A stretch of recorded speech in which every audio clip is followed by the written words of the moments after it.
ನಮಸ್ತೆ ಸ್ನೇಹಿತರೆ, ಇವತ್ತು ನಾವು 6ನೇ ಟಬ್ನ ನೋಡೋಣ. ಸೊ ಇಲ್ಲಿ 6ನೇ ಟಬ್ಬಲ್ಲಿ ಹಲಸಂದಿ ಗಿಡ ಹಾಕಿದ್ದೀವಿ. ಸೊ ಇದು ಹಲಸಂದಿ ಬಳ್ಳಿ, ಇದು ಹಲಸಂದಿನೂ ಇಲ್ಲ, ಇದು ಮೀಟರ್ ಬೀನ್ಸ್ ಅಂತ ಬರುತ್ತೆ. ಎರಡರಲ್ಲಿ ಯಾವುದೋ ಒಂದು ಇದು. ಇಲ್ಲಿ ಯಾಕೆ ಕನ್ಫ್ಯೂಷನ್ ಅಂದರೆ ಈ ಬಳ್ಳಿನಲ್ಲೂ ಏನೋ ಬರುತ್ತೆ ನಮಗೆ, ಇದರಲ್ಲೂ ಬರುತ್ತೆ. ಸೊ ಹಾಗಾಗಿ ಕನ್ಫ್ಯೂಷನ್ ಸ್ವಲ್ಪ.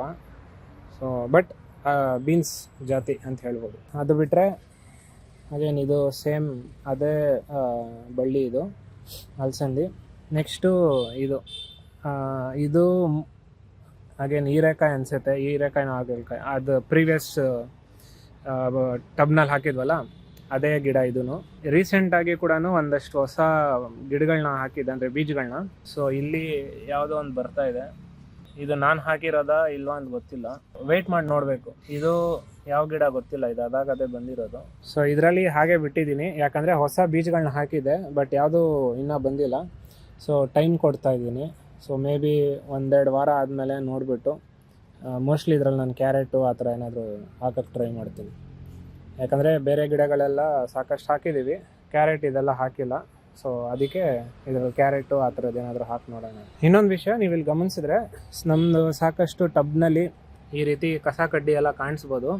ಇದಕ್ಕೆ ಮಲ್ಚಿಂಗ್ ಅಂತ ಹೇಳ್ತಾರೆ. ಮಲ್ಚಿಂಗ್ ಅಂದರೆ ಬೇಸಿಕಲಿ ಹೊದಿಕೆ ಥರ. ಕಾನ್ಸೆಪ್ಟ್ ಏನಂದರೆ ಮಣ್ಣನ್ನ ನಾವು ಡೈರೆಕ್ಟ್ ಬಿಸಿಲಿಗೆ ಅಥವಾ ಮಳೆಗೆ ಎಕ್ಸ್ಪೋಸ್ ಮಾಡಬಾರ್ದು. ಸೊ ಇದು ಯಾಕಂದರೆ ಟಾಪ್ ಸಾಯಿಲ್ ಇದೆಲ್ಲ, ಅದು ತುಂಬ ಇಂಪಾರ್ಟೆಂಟು.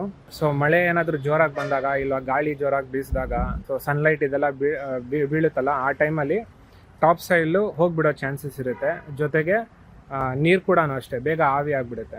ಆ್ಯಂಡ್ ವಿಂಡ್ ಕೂಡ ಅಷ್ಟೇ, ಗಾಳಿಯಿಂದ ಕೂಡ ನೀರು ಬೇಗ ಆವಿ ಆಗಿಬಿಡುತ್ತೆ. ಸೊ ಇದೆಲ್ಲ ಅವಾಯ್ಡ್ ಮಾಡೋಕ್ಕೆ ನಾವು ಈ ರೀತಿ ಮಲ್ಚಿಂಗ್ ಮಾಡ್ತೀವಿ. ಸೊ ಈ ರೀತಿ ಮಲ್ಚಿಂಗ್ ಮಾಡೋದ್ರಿಂದ ಏನು ಬೆನಿಫಿಟ್ ಅಂದರೆ, ಸೊ ಇದು ಡ್ರೈ ಪದಾರ್ಥ ಏನು ಹಾಕಿರ್ತೀವಿ ಇದೆಲ್ಲ ಬಂದು ನೀರು ಇದೆಲ್ಲ ತಡೆದಿಡುತ್ತೆ. ಸೊ ನಾವು ಇವಾಗ ಒಂದಿನ ನೀರು ಹಾಕಿದ್ರೆ ಇನ್ನೂ ಒಂದು 2-3 ಡೇಸ್ ನೀರು ಹಾಕಿಲ್ಲ ಅಂದರೂ ನಡೆಯುತ್ತೆ. ತೇವಾಂಶ ಹಾಗೆ ಹಿಡಿದಿಟ್ಕೊಂಡಿರುತ್ತೆ. ಆ ಥರ ಬೆನಿಫಿಟ್ಸ್ ಇದೆ. ಸೊ ಇದು ನೋಡಿ, ಈ ಟೊಮೆಟೊ ಈಗ ಆರೆಂಜ್ ಆಗ್ತಾಯಿದೆ, ಮೋಸ್ಟ್ಲಿ ಸಿಗ್ಬೋದು ನಮಗೆ. ಸೊ ಮೇಯ್ನಾಗೆ ನೀವು ಪಾಟಿಂಗ್ ಮಾಡುವಾಗ ಅದೊಂದು ಜ್ಞಾಪಕ ಇಟ್ಕೊಳ್ಳಿ. ಬೀಜ ಎಲ್ಲ ಬಿತ್ತನೆ ಮಾಡಿದ್ಮೇಲೆ ಸ್ವಲ್ಪ 1 or 2 ಇಂಚ್ ಇರೋ ಸೈಜ್ ಅಷ್ಟು ಡ್ರೈ ಲೀವ್ಸು ಆ ಥರದ್ದು ಏನಾದರೂ ಒಂದು ಮೇರೆ ಒತ್ತಿಗೆ ಮಾಡಿಬಿಡಿ. ಸೊ ಇದಿಷ್ಟು ಈ ವಿಡಿಯೋನಲ್ಲಿ. ಮುಂದಿನ ವಿಡಿಯೋನಲ್ಲಿ ಸಿಗೋಣ. ಧನ್ಯವಾದಗಳು.